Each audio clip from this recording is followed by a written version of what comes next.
Cup with the legendary former MLB great Jim Leyritz. And with 100 years of law enforcement in his blood, Tommy Cetnar. It's all things sports, plus cop talk, current events, entertainment, and more. Joined by America's favorite Jersey girl, DiLauri. It's the King in the Cup.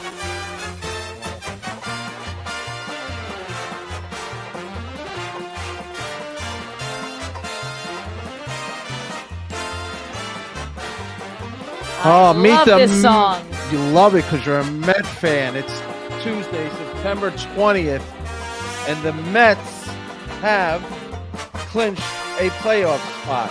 What does that mean to us New Jersey people? It means more money for tickets for us. That's exactly right. Your two sons being Met fans. Meet the Mets, greet the Mets, bring out the kitties. You know what I used to think this song bring was? out the wife. What? I used to think the lyrics were ready. Ready? I'm ready. Are the Mets ready? All right, whatever. I used to think it was hot dogs, bean bags, all at Shea. Guaranteed to have a heck of a day. Negative. Of course, they changed it when City Field came. Is that what but happened? it was hot dogs, green grass, all at Shea. I don't know, but Ready? all right, enough. You know, Enough. come on, I mean, this was your idea. I don't even want to have this song on. Meet the Mets. Guaranteed at the time of your life. I think the Braves are going to have something to say about that. But all right, I just like this. You want me to turn it off?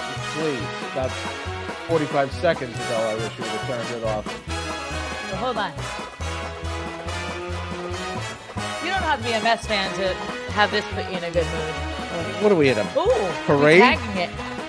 Parade. When's the last time they've had a parade? 1986? Oh my goodness. Enough of that. Welcome to On New Jersey. Tommy Cetnar, DiLauri, the King, Jimmy Leyritz going to be joining us in about 5 minutes. He's going to be live from John Starks Golf Foundation tournament today. John Starks, the great New York Knick, famous for the dunk over Michael Jordan. That being said, we'll save a little baseball, but the Mets did clinch a minimum of a wild card last night. Your boys are happy. I guess you're happy. I have no idea. I don't know why you didn't give the Mets up during your divorce, because I'm a Yankee fan. You're a Yankee fan, true and out too. But the Mets, bottom line is the Mets are in. First time since 2016, and that makes a lot of Jersey people happy. The Mets obviously have a huge following over here. It's been a while. I do root for the Mets because I like their manager, Buck, and I know Jimmy's very close with Buck, but we'll talk to Jimmy about that later. Keeping you up, that's how boring the Mets are. I mean, you do realize we're no longer on radio and that everybody just saw you with a big yawn there. I'm going to hit somewhere close home to you, speaking in Jersey. To see Teresa Goodice, the most famous housewife, cutting a rug last night, Dancing with the Stars. She's on Dancing with the Stars. I love the way you pronounce things. You turn on, well, speaking of pronouncing things, spin around. I can't stand the shadow. We just got our lunch. Kerry just sent our lunch today. We have the summer win sandwich, and we are having a nice little summer win here in September. And we have one of the specials. I got you a chicken quesadilla with some rice. Got a little hot meal and a little cold meal from the famous deli in East Hanover, New Jersey. What's the address? 90 Ridgedale Avenue, East Hanover, New Jersey, owned by the Ganellos. And that's all I'll say about it because I can't say the name yet. Vesupis, right? You like when I say it. You laugh all day long. Thank you, Kerry and John. Anyway, I just need you to. Teresa, you're pronouncing Vespucci's wrong. By the way, I love that you order lunch every day, and I love everything they have, everything. But you never asked me what my favorite thing is, so that I could have my favorite sandwich from there. what's your favorite sandwich? I love their chicken salad on a wrap. Well, then you should have ordered the chicken salad from there instead of getting that Costco the other night because there's a whole container you can polish off before you Well, get that's that. I'm just Anyway, back to New Jersey housewives. and your mispronunciation of words. What did I pronounce wrong What's now? her name? Teresa Giudice. What is it? Judice. No more, right? She got remarried. I'm sure she kept her last name. You can't turn the TV on without seeing her. Love her. She's entertaining. But She flipped the table during her dance last night. No, she didn't. Oh, yes, she did. She flips the table in the direct TV commercial for NFL Today commercial. How hysterical is that? It reminds me of a 19. I thought you had like some disease that you can't drink and eat on TV. No, it doesn't bother me. It bothers the listeners. Oh. Not my problem. Speaking of that, not to bounce around, we had Yeah. Joey's birthday dinner last night, and your brother was here. Yeah. Eating that pizza like a cow, like you described.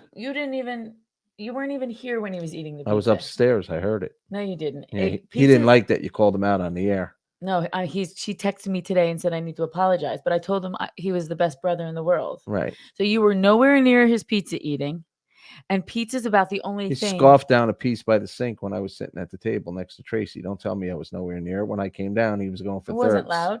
Was going for thirds. Oh, now you're going to defend him. Well, why don't you be consistent? I think you're being a little more like disrespectful than I ever was. No, I don't think there's anything. You said your brother-in-law ate like a cow, scoffed down a piece by the sink. Right. I was just following up on your conversation yesterday to our audience. We were talking about food. Yeah. But it's the crunchy stuff I don't like. Yeah. The pizza is not that big of a deal. Pizza's soft, and it was the crunchy stuff. And Uncle Lewis was here. Uncle Lou was here in the house. Uncle Lou. Yep. Uncle Lewis, for those of you who don't know, is my father's youngest brother. Of how many? He's the youngest of 6. Right. And Uncle Lewis has Down syndrome. And Uncle Lewis is the greatest gift I think I've ever received growing up. He was an honorary police commissioner for many years in Florham Park, New Jersey. Yeah. Still carries a badge. Yeah. On the first aid squad as an auxiliary member. Yes, he was. And if you're a true old school Florham Parker, you know exactly who Uncle Lou is because you call him Uncle Lou. Everybody calls him Uncle Lou, but he absolutely happens to be mine. And it was actually kind of very sad if you want me to tell the truth, because my uncle's getting older. He's going to be 63, I believe, in December, and he can't really hear, and it's sad. It's so super sad. So I need to make it a point to spend more time with him and have him over for dinner more like I used to, because I really missed him. He's a good man. He's a great man. Scoffing down food, he ate the entire birthday cake. But he eats very slowly. He sure does. That? He does eat very slowly. He sits. As a former cop that he is, when he's on the 244, you had to scoff down your food fast because you had to go to another call. Yeah. But you knew Uncle Lou was the boss because he sat there for 2 hours and ate. Yeah, he is the king. Commissioner. Commissioner, he refers to himself as, which he is. So back to Teresa. Yeah, I didn't see it. Why? I thought you're obsessed with watching all these housewife. I love everything Bravo. Right. I don't know that I've ever been into Dancing to the Stars. It's Dancing with the Stars. Or whatever, whatever. Well, you like to correct my grammar. I'm just I don't get offended. No, none whatsoever. Why don't you try out for that show?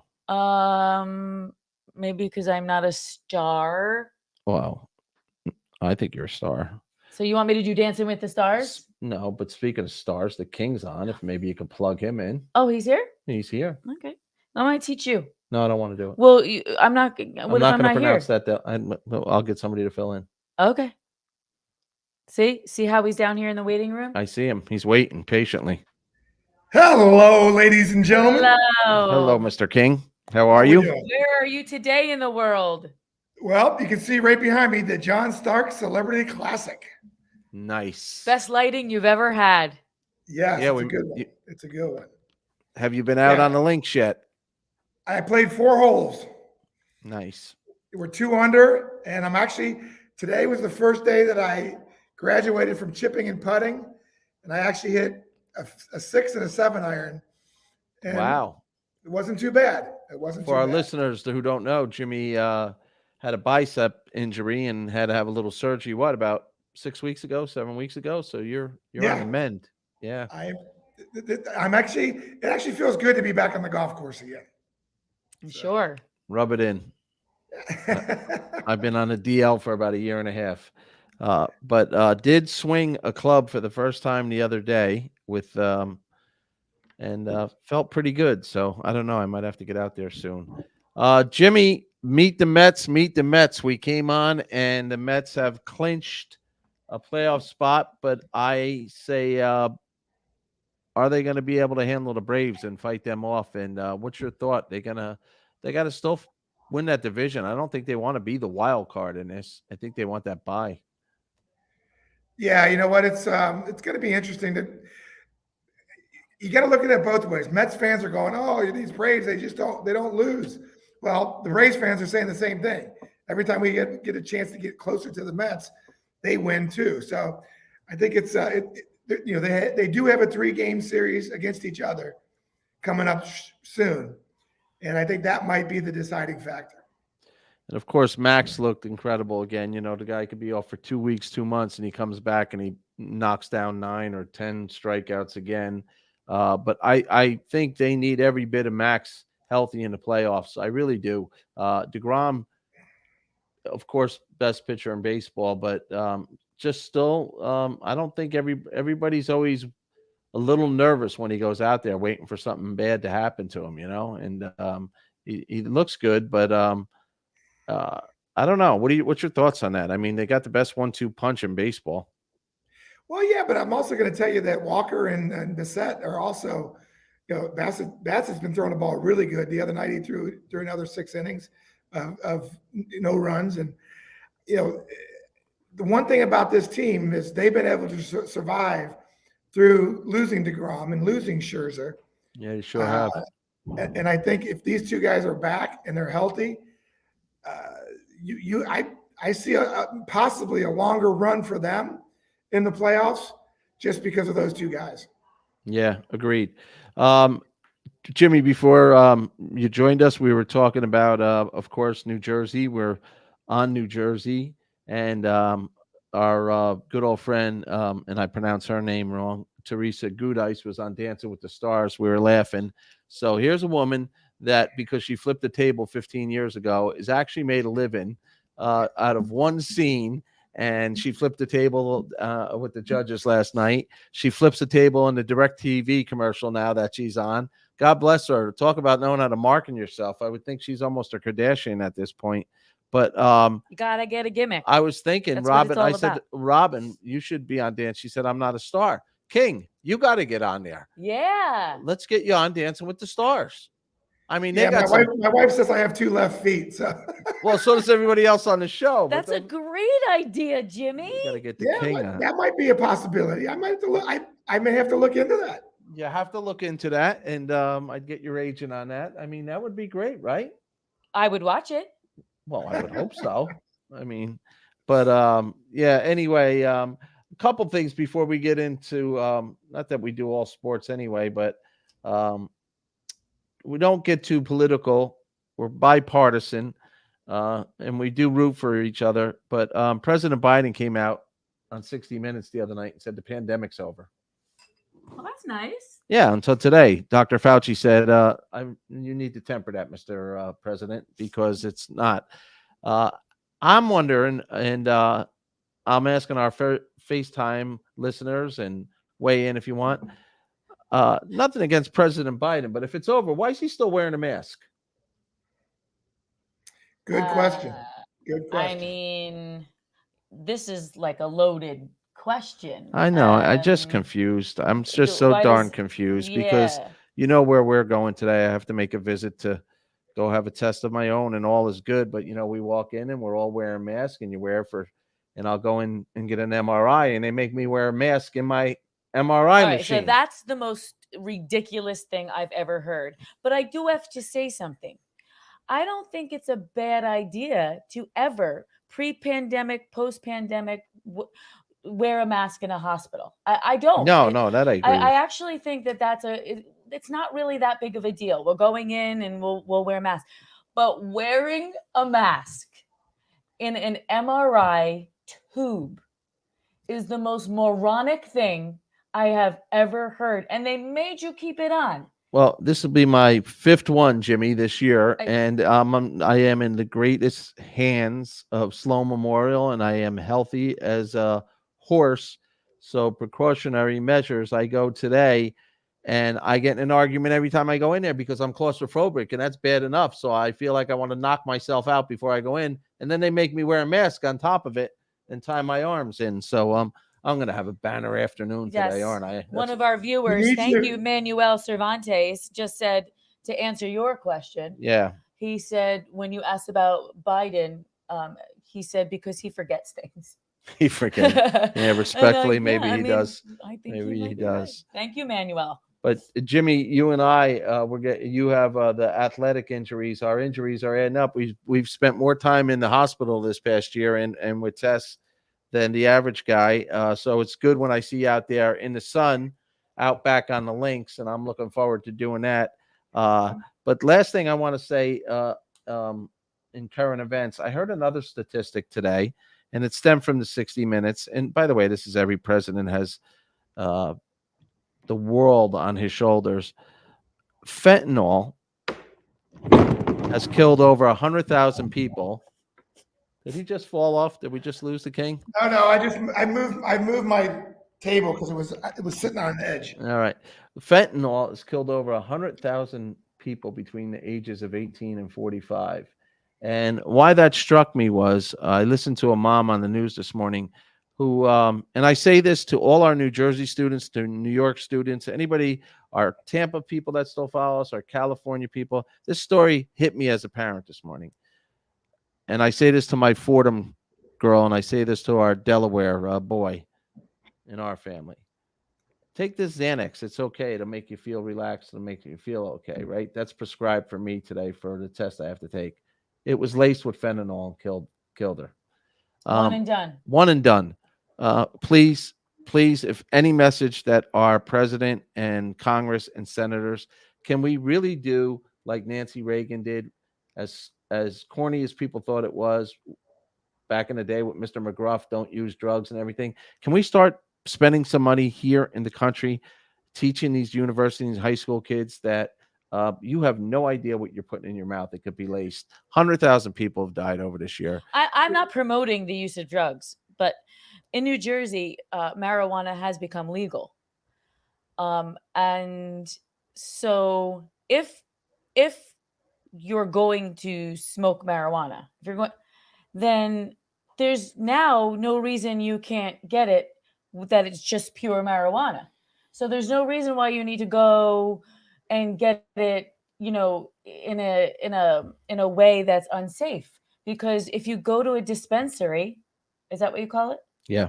If you go to a dispensary, it's not going to be laced with anything.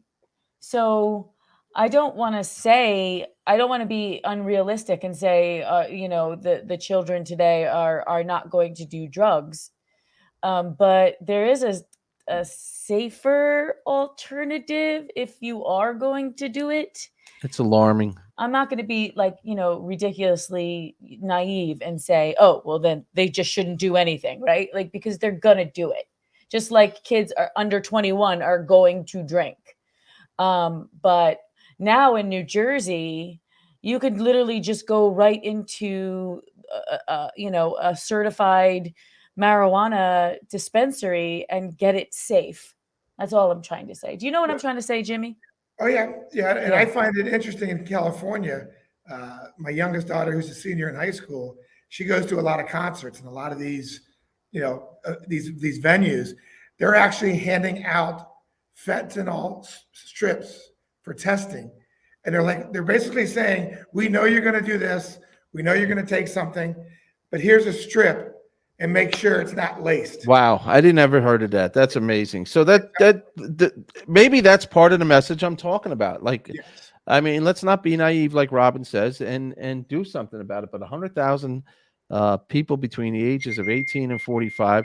I'm scared to death. I'm taking the wrong stuff every morning, and mine is coming out of a prescription bottle. And I'll say to Robin, I don't want to do this. I don't want to. What happens if I'm not supposed to mix this with that? And these kids are just taking it maybe before a test, and they want to be relaxed, and they take it, and boom, this poor young soul, she's gone. Or they're taking it for what's the other drug they take to stay awake, to study all damn night? Adderall. Adderall. Jimmy, you know, a lot of the baseball players used to take that, you know, to focus and Is that concentrate. Adderall? I think so. Yeah, one of them. I mean, I don't want to be a pharmacist here, but or get off the beaten track. But it struck me. That story struck me today, and you know, any parent could be dealing with that. So taking this opportunity on New Jersey today, and if you're listening, and if you're watching, and you're just texting or emailing us, or even on our Facebook Live page, have that talk with your kids, man. It's okay to have that talk with your kids. It really is. It doesn't matter what age. Anyway, on to bigger and better things. Jimmy, we ordered lunch again, and I still can't pronounce. Vespucci's. Even Jimmy kind of says it. Yeah, Jimmy, I'm sending it over to you tomorrow in New York. Where are the? I should have looked before I came on the air. The Yankees are home, or are they in Pittsburgh? No, they're home against Pittsburgh for the next 2 nights. You going? And yep, I'll be at every game this homestand. I'm waiting to watch this home run. Yeah, and you're blessed enough to watch it, and you deserve it, and you should be there because you know how it feels.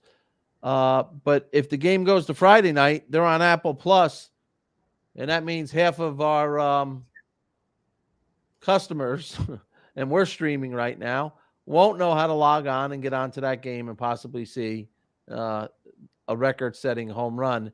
And that's in headline news today, because why would Apple budge? They're saying, no, we got the game. So Hunter Pence is one of the announcers. Other than that, I have no idea who the other two are.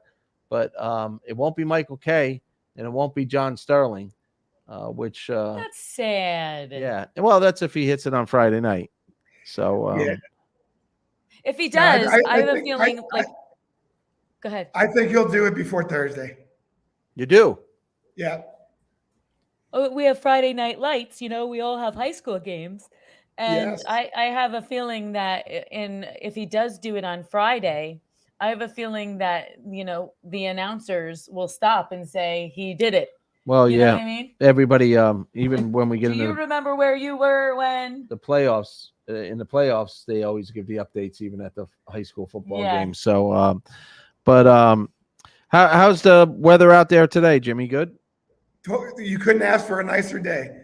Yeah. 75 degrees, sunny, got a couple of little clouds in the sky, but as far as everything else goes, it's a perfect day. You know, we've been blessed this summer, and now in September with what they call an Indian summer, some beautiful weather. But our friends and family and friends down in Puerto Rico are getting crushed again, and that's pretty sad. But Puerto Rico, they're survivors. They always figure it out, and they know how to get back on their feet. But I saw a couple posts from friends of mine that live out there, and not good. Not good. Mother Nature, tough. I'm trying to get these stanchions so we can see. Go back this way a little more.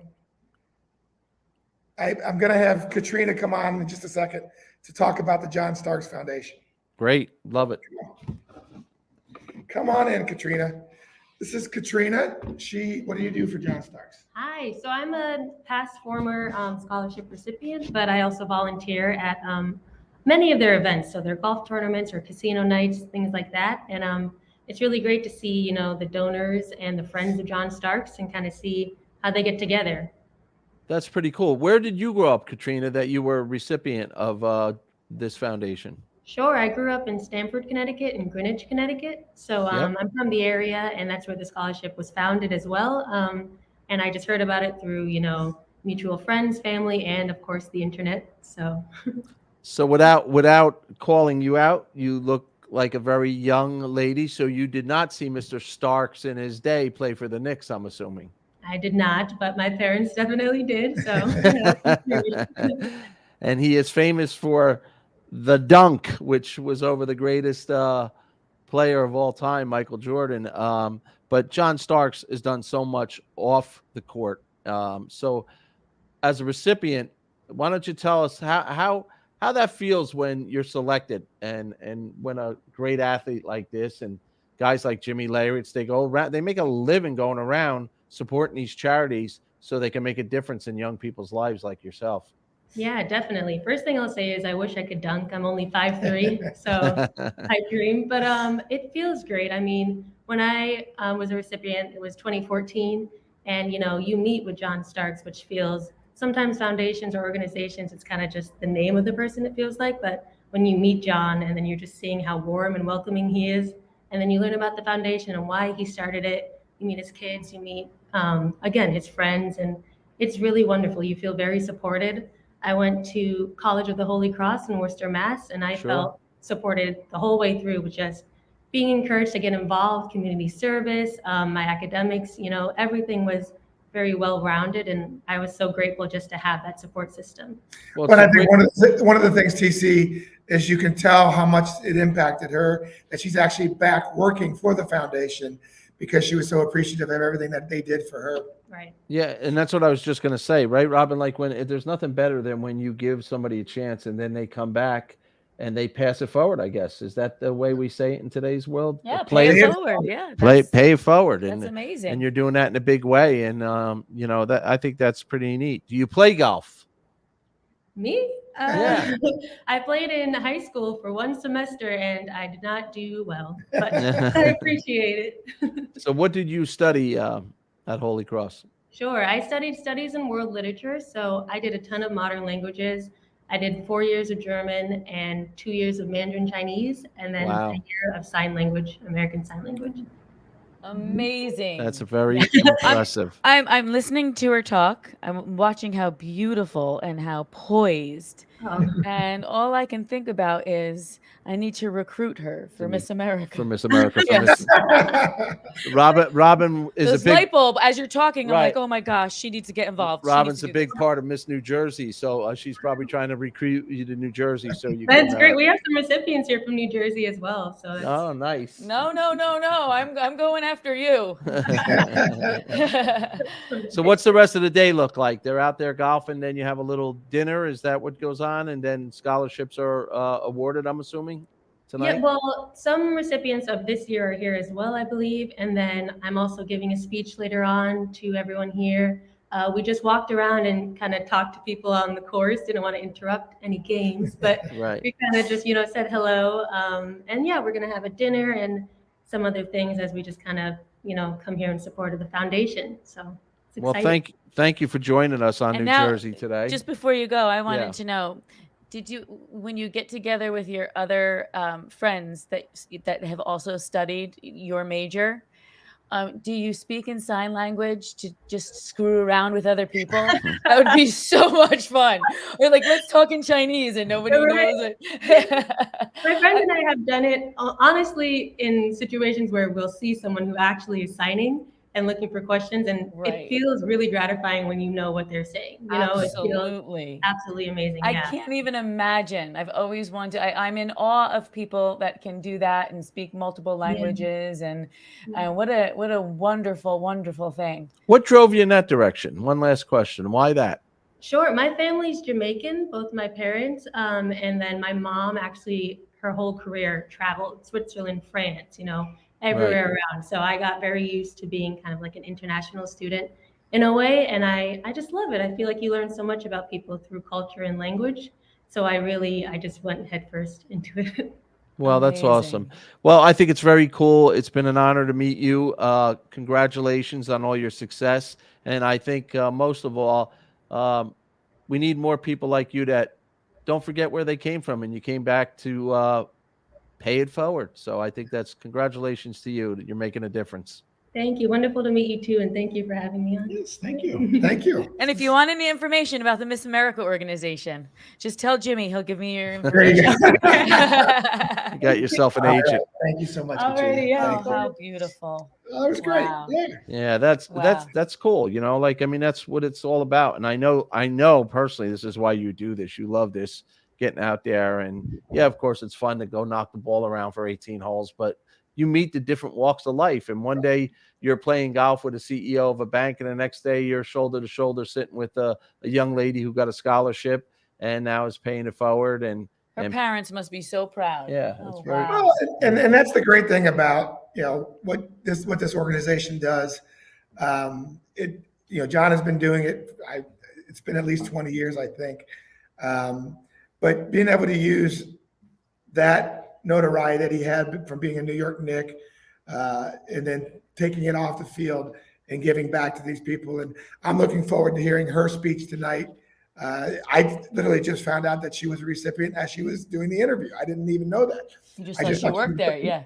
I thought she was working for the organization. So that's an awesome thing to be able to have someone who life was changed because of the situation. So John does some great things. That's cool. Hey, this will sound corny, but speaking of angels, and she's doing the work of one of them, and so is John, and so do you when you do these charity events. I got to be honest with you, I'm a little tired of hearing. And first of all, our New Jersey boy, Mike Trout, by far the best player in baseball. I don't care. He was hurt the majority of the season, and he's still got 35 bombs and lighting it up. But Ohtani, and can we stop talking about them as potential MVPs and put this to bed already? I mean, we got 2 weeks to go. They're eliminated from the playoffs. And I really got to hear, and I want our listeners to hear, what would make you a most valuable player if your team's not in the playoffs? I don't understand that. I mean, outstanding player, yes, but most valuable means that player got his team to where they need to be. Well, again, we had this talk yesterday. Joe Torre's here, and we were talking earlier about the same type of thing. And I just said, for as far as the way I look at it is, what he's doing is amazing, yes, but he's not the top 5 in either category as far as pitching or as far as hitting goes. So what he's doing is, yes, amazing that he's able to do both, but he's not the best. And like you just mentioned, his team's not winning. And I get it. Sometimes you can't, one guy doesn't change a team, but at the same time, if you're able to dominate and you're that good, your team should be better. And unfortunately, that's the situation. But no matter what you say, there is nobody having a year like Aaron Judge is having. No, it's not even close. I mean, come on. It's crazy. And he's doing it. He's winning games for his team when he's doing it. He's not hitting these home runs when they're up 9-2 or they're down 10-1. He's making a difference. So one of the things that I always look at when you say most valuable player is, what if I take that player off that roster, what is his team like? And if you take Ohtani off the Angels, unfortunately, they still stink. Right. You take Judge off the Yankees. You take Judge off the Yankees, they're not in first place. They might be in the bottom of the division. So that's where you look at most valuable player, and that's where, hands down, Aaron Judge is going to be the MVP because he does make the difference in the team, where they're at and what position they're in. And like you mentioned, he's carried them most of the time. Yep. I think they're in a little bit of trouble. I really do. I think obviously their pitching's in big trouble, and then they got so many injuries. And people aren't going to making excuses for the injuries, but the Yankees really have a lot of injuries right now. And the better teams, when we get to the playoffs, they're not going to pitch to Aaron Judge. They're not going to pitch to him. And right now he's got no protection. So we better enjoy this. The good thing is Rizzo's back, and he swung a pretty good bat the first 2 games being back. So he's back in the lineup. We need LeMahieu, and that's the big question mark, because the fractures in his feet are not getting better. It's quick enough. Right. And we need him back in the lineup, because if you put him and you put Rizzo, Josh, why am I drawing a blank? Donaldson. He's swinging a hot bat right now. Yeah. So you can, if those guys are back in the lineup together, he'll see more pitches to hit. And like I said, he only needs 2 more home runs to break the record or to tie the record. I think he gets that, whether they pitch to him or not. And that's a good thing. But I do think once they get to the playoffs, once you get to facing the number 1, number 2 starters, they're going to need all of those guys back in the lineup to be able to compete in the postseason. Yeah, and that's if Cole shows any kind of consistency. And then we're really stuck for a number 2 or a number 3 pitcher right now. I mean, it's up in the air. There's no consistency there. So who knows? And the bullpen, which was the strength, suffered a couple injuries, and they look tired and inconsistent also. So I don't know. But what do you think, Met fan? Huh? Yeah, exactly. Anyway, Well, I don't. What am I going to add to this? You guys know what you're talking about. I don't. No, I'm just listening nicely. But everybody gets caught up when it doesn't even matter if you're not a sports fan when history is being made. Well, you know how I feel about that. I mean, I think it's amazing watching Aaron Judge. But I besides that, what can I really talk about? Yeah. I'm going to make stuff up. Will it be a full house that school's back, Jimmy? You know what? I think it'll be sold out. Yeah. I mean, Yeah. I wasn't supposed to be working today. And I was going to just watch the game. And then Andrew Levy, from Wish You Were Here Productions, called me up and said, hey, can you leave the tournament early and get back in time for the game? I've got 2 suite appearances and some other things because it's crazy right now. The people wanting to be there to witness this history. Yeah, right. That's nice. That's nice. Andrew's a good man. Represented David Cohn, correct? Yeah. Andrew was actually one of the original Cohn heads sitting out in left field and ended up meeting David one day and realizing that David's first wife, that Andrew actually went to school with her. And he became David's marketing exec and has turned that into a great career. And, he hires all of us, myself, Bucky Dent, Mickey Rivers, Jeff Nelson. He hires a bunch of us that work the suites at Yankee Stadium. And, his Wish You Were Her Productions is a pretty big, he's got a pretty good handle on the Yankees. Yeah. And Coney is obviously a Yankee announcer, but also the Sunday night announcer and does a great job. Yeah. For ESPN. Yeah. Yep. Hey, Jimmy, what about, who's out there today? You got Starks. He's got former Knicks, or what do you got? A mixture of NFL, baseball, and NBA. Yeah, the usual suspects are out there. But this is Joe Torre's first year. Yeah, he came a couple years back, but this is the first time he's been back. He's probably the bigger of the names here. But Alan, what was the guy's name? I'm trying to think of the guy's name. But Herb Williams, Charles Oakley. Sure. These guys are regulars. They come to all of John events. That's great. You got myself. Alan Houston is here. Yeah. Yep. Great. And then Nick. of course Otis Anderson and OJ and all the New York Giants and guys are here. So it's a pretty good turnout. We probably have 30 celebrities here. That's nice. That's nice. And obviously we just saw OJ Anderson. Oh.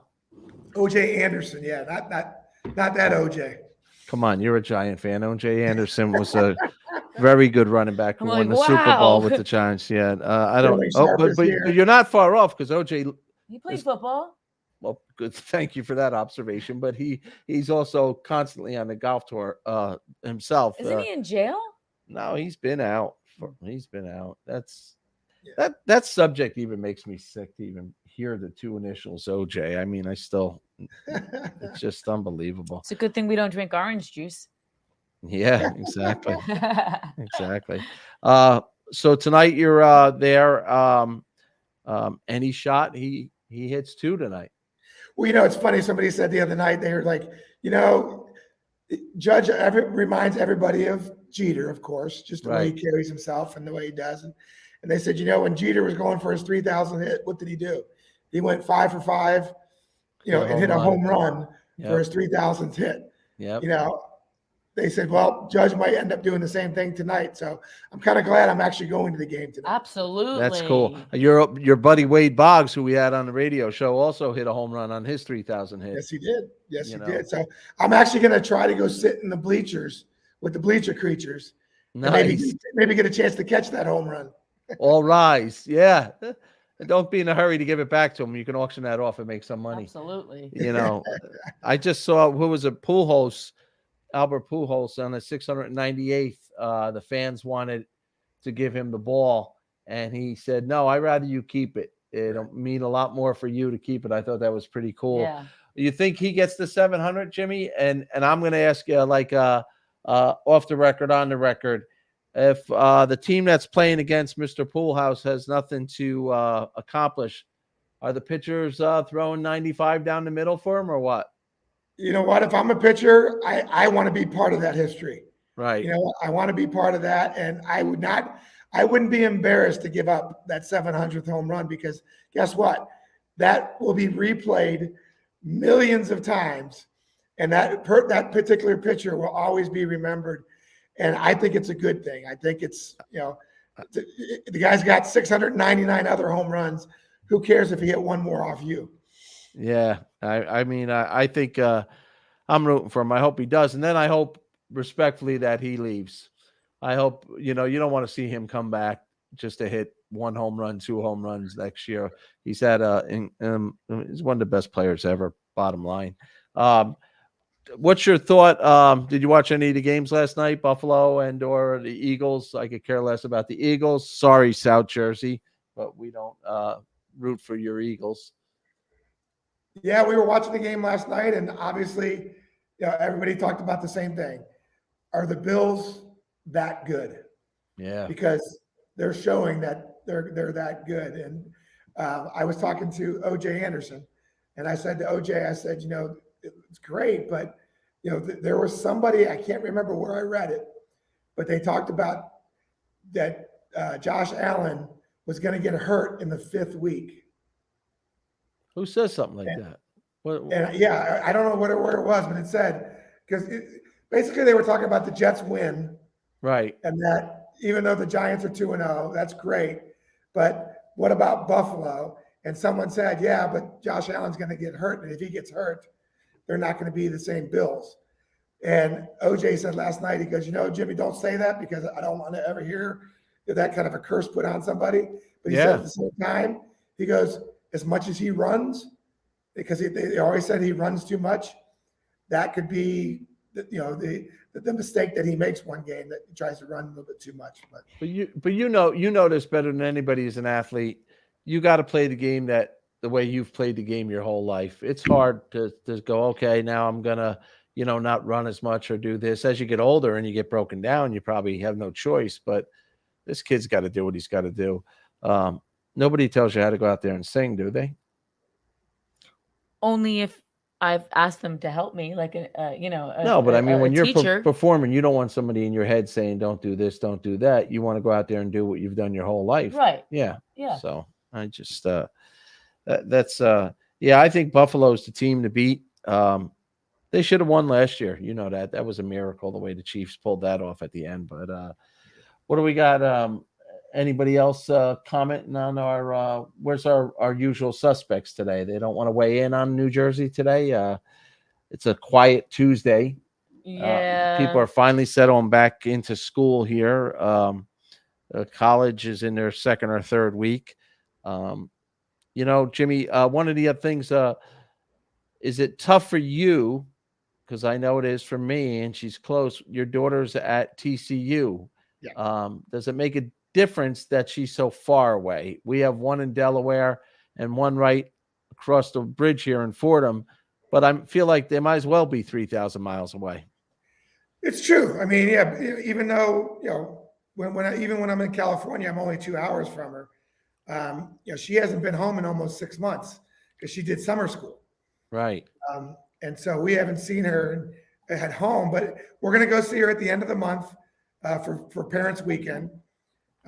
It'll be actually TCU playing Oklahoma, so it should be a good football game. Nice. Oklahoma's tough right now. Yep. So it should be a good game. And then later on, 2 weeks later, I'm going down for her father-daughter weekend for her sorority. Nice. So I'll be down there again, and then she'll come home for her Thanksgiving break. And so we'll see her plenty, but it has been 6 or 7 months since she's been home. Have they loosened up the rules and regulations regarding mask and COVID out in TCU? I mean, Texas is a lot more conservative. So what I know, Fordham, we weren't even allowed to go on the campus without showing proof that not only did we have a vaccination, we had to have a booster. We couldn't even get on. Yeah. Now, one of the things she loves about TCU is that they've never had any of those restrictions. They had a couple in, probably at least a year ago, where they did have to, at least if it was an enclosed classroom, that it was optional to wear a mask or not wear a mask. Right. So I know that's what they've been doing there mostly, but I mean, these kids are back full. The sororities are back in full swing. Yeah. It's frats, and the parties and everything else are all back. And I haven't seen most of the pictures that she sends. There's nobody wearing masks anymore.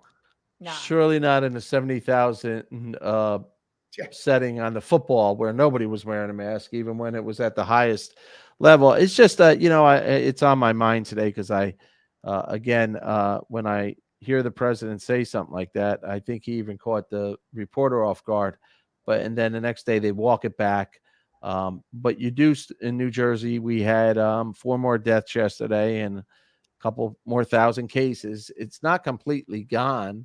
I just think we're more prepared and it's being treated. But the fear of God is not in everybody, but you can't minimize it because we all have lost family and friends to this awful disease. And you got to be careful what you say.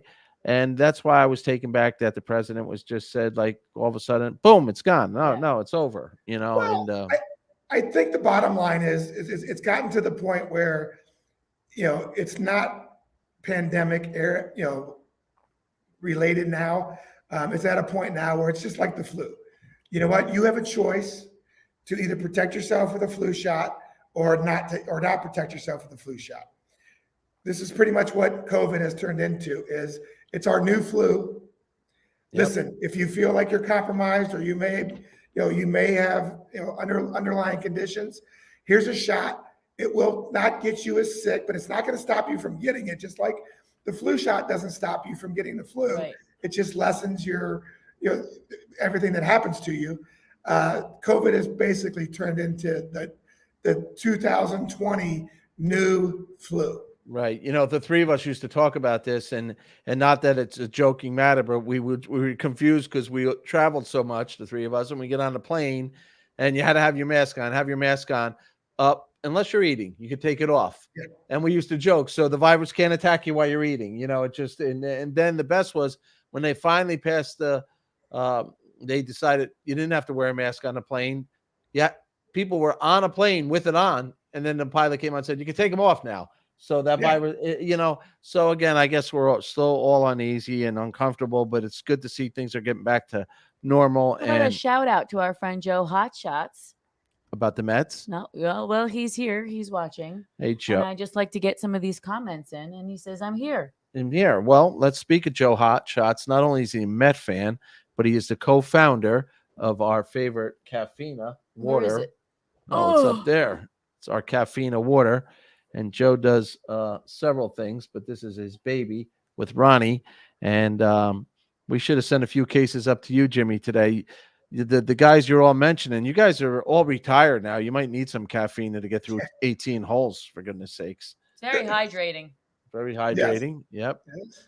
So, and it's enhanced with electrolytes. And that's important.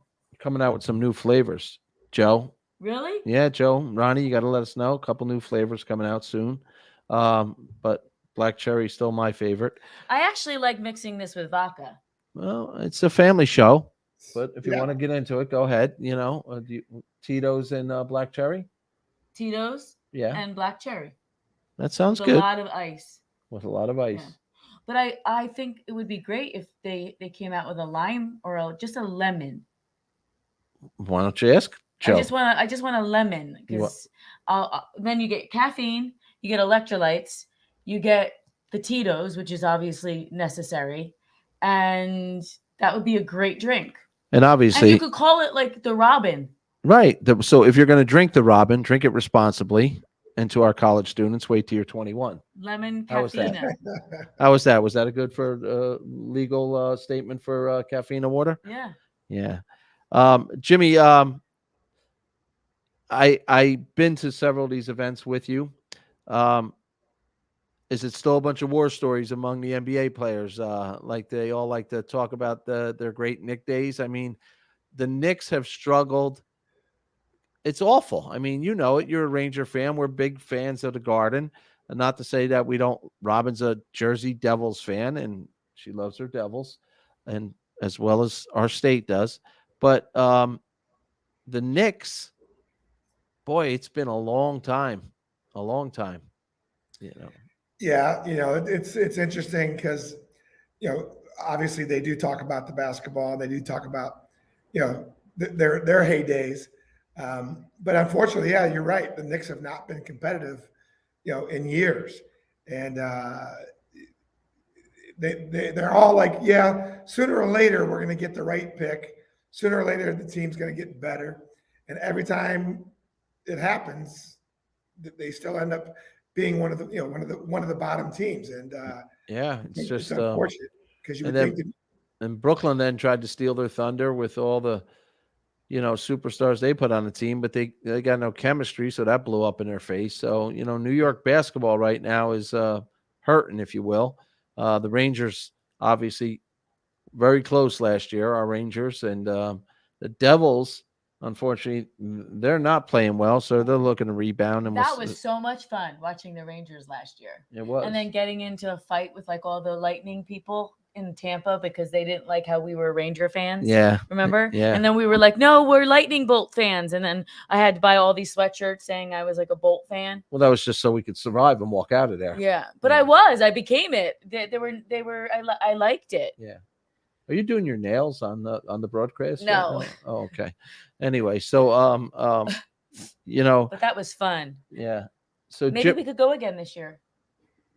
To a Lightning? I thought that Ranger game was the most electrifying thing. I think a sports not like event the Garden that I've ever been to. Jimmy, right? Nothing like the Garden when the Rangers are in the playoffs. That's for sure. But we'll go to a Devils Ranger game. Well, that would be great, but I'd have to be a Jersey Devils fan. You're not? No. I mean, I can't wear my Rangers stuff. You know what we're gonna do? I'm such a flip flopper. Whatever actually looks better on me for that day. You're all about the colors? Yeah. What are you in a gang? I'm just saying. I'm being honest. Being honest. Yeah. What else you got today? I mean. Well, Jimmy's gonna go to the game. Jimmy, let's make a prediction here. No home runs, one home run, or does he tie the record tonight? I think he gets 60 tonight. I don't think he ties it. I think he gets one. Yeah. What do you think there? What? About Aaron Judge? Is he tying Babe Ruth tonight? The great Babe Ruth. Is he tying him? And is Aaron Judge hitting his 60th home run? Yes. Yeah. Wait, can I ask you a question? Yeah. So who pitches against him tomorrow? Well, the Pirates, they're playing the Pirates. I'm not sure who's pitching tomorrow. So I think the reason I'm asking this is I would love to be the pitcher that was the one that threw Aaron Judge the 60th, right? So like like 61, like Pujols, you're saying you want to be that pitcher that's in that video for the next 50 years. Yeah, and so if I were Aaron Judge, I would try to figure out a deal with him. Who that would be, because I would want to have that moment with him. Yeah. Does that make any sense? It makes sense, but it doesn't make sense because I don't think Aaron Judge has any control over that. Oh, all right. Well, then the only thing I will say tomorrow.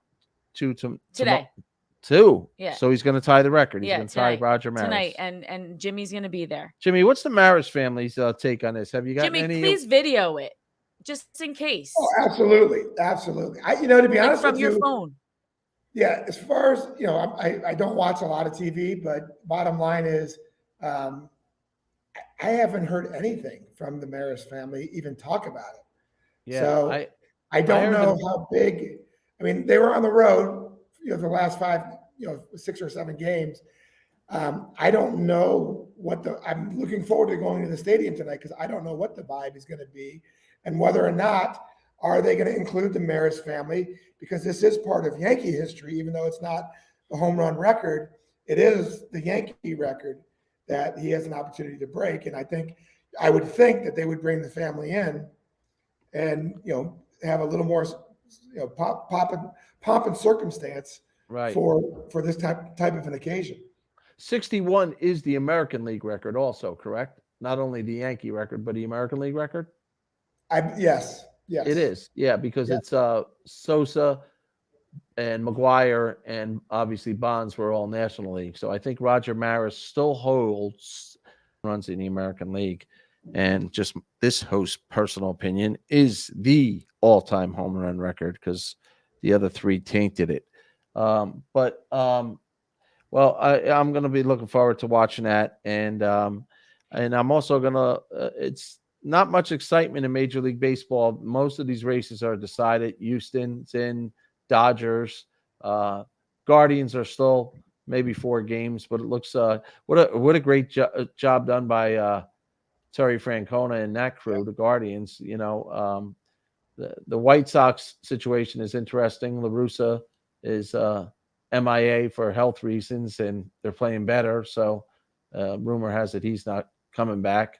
But I think that I'm excited for the Yankees, and then I'm excited for to see what the Mets do. I'm not too excited about the Yankees. I can't believe I'm saying this for the playoffs. They don't look that strong right now. They're a tough team to watch right now. Other than Judge. Yeah. I mean, if you look at it and you just go according to what they're doing now, you would say the Mets have a better shot at going deeper into October than the Yankees do. But again, that's why we go play the games, because you just never know, and we got a couple young kids that have never been part of the playoff picture. Do they do well? Do they not do well? That remains to be seen. And I'm looking forward to it. Like I said, I think both teams, they have a shot, but I still think that, trying to get past Houston is going to be a tough order. Well, for us doubting Thomases, as in myself, what was the score in Game 1 of the World Series? Atlanta beat you. What was the score in Game 1? 12-4. What was Game 2? I think it was 4-1. Right. And Mr. Torre told Steinbrenner, "Don't worry, when we come home, it'll be 3-2. Yeah. So I guess he hugged you today, because the only reason that 96 World Series and everybody, all Yankee fans thought there was no way we were beating the Braves after we were down 2-0. And then we were down 6-3. We were down 6-3 until the King came up and hit the famous Mark Waller home run. So to your point, you got to play the game. You got to play the game. And to be honest with you, that's one of the things that Joe Torre has always said to me, thank you for that, because he knows how important that home run was to that team, to the future of what happened, and of course where he's been able to get to the Hall of Fame as a manager. Was all a big part of it. And I was joking with him today, because I said, listen, when I do my motivational speaking, I said I use the clip of you after the World Series on David Letterman. And he's like, what do you, because he didn't remember what he said. And I said, on David Letterman, we came out before the show and we sprayed everybody with champagne. It was me, Paul O'Neill, Wade Boggs, Pat Kelly, a bunch of us, Jeff Nelson. We all came out and sprayed Letterman after he did his monologue. But now he was interviewing Torre. And so he's interviewing Torre, and he gets to a point where he says, so Joe, let me ask you a question. You win the World Series, this team, there has to be one guy on this team, one guy that you're maybe fond of, but just had to be a real pain in your butt. And Torre goes, Dave, not one, wait a minute. The guy was just out here on stage. He said, my backup catcher, Jimmy Leyritz. And David Letterman kind of laughed, and he goes, well, what did he do? What was the problem? He said, he always tried to manage. He always tried to tell me how to manage. And he goes, I would pinch hit for him, and he'd go, do you know anything about baseball?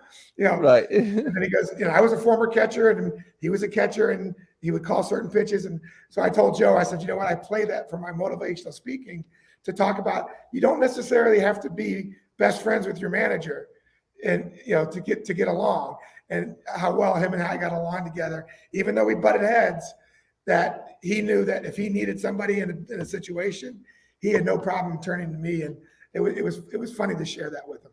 Well, he respected the way you play the game. We're going to leave today. It was a great day, but I'm going to leave with this note. Earlier in the week, we talked about how Jimmy used to tell kids, now I played with Derek Jeter. Well, in 1996, Jeter was a rookie.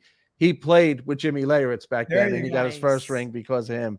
Hit him straight today, brother. We'll talk to you tomorrow. Real quick, I wanted to just give a little shout out to my hat. Home Team Mortgage. Okay. Home Team Mortgage is my buddy Vic Pascal's company, and I'm donating the new hat today. Another Italian. Yes. Nice. Have a good day, guys. All right, Jimmy.